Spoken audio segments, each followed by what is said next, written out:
interviews as such are always individual interviews. The next point is, where do you do that? Prisons are overcrowded. If the director tells you you have a beautiful office there, we can do the interviews, never accept it. It might be tapped or whatever. Usually detainees know best where they can speak most freely. It might be their own cell. Then I ask the others, would you please leave for a moment so that we can stay alone here? Or they have certain rooms, might also be outside somewhere, where they feel comfortable. That is the most important issue.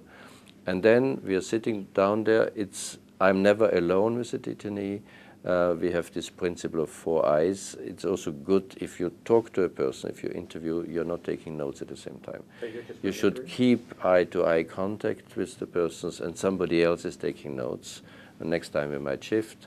Sometimes I need interpreters, of course, but try to have the group interviewing one detainee, not more than 2 or 3 people.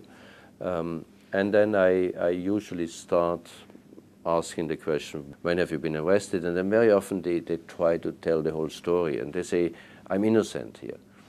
Then I have to say, that might be the case, but I can't help you on that. You have been convicted already by a judge. I can't have any influence. It's not my mandate. Where I can help you is to improve the conditions here. And then we come closer and closer to the main issue. During your arrest by the police or your first interrogation, have you been ill-treated? Have you been tortured?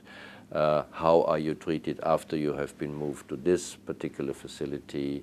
Was there a medical examination when you have been tortured before? Did you complain? When have you been brought before a judge? So all that is for me important to understand the overall situation. And if the person says, I have been tortured, I ask, do you have still visible marks? I want to have a very, very specific description. Where was it? By whom? How did the room look? And if there are visible marks, I ask then the forensic expert to have a separate forensic examination in order to see whether his or her findings corroborate the evidence that I have taken. I think that's the most important. What I want is an honest account of what happened. And it is only possible if the people have trust in me. I might give them the business card. I give them this description, what I am, what my mandate is, what I can, what I cannot do. But then it's, of course, very much the way you're interacting.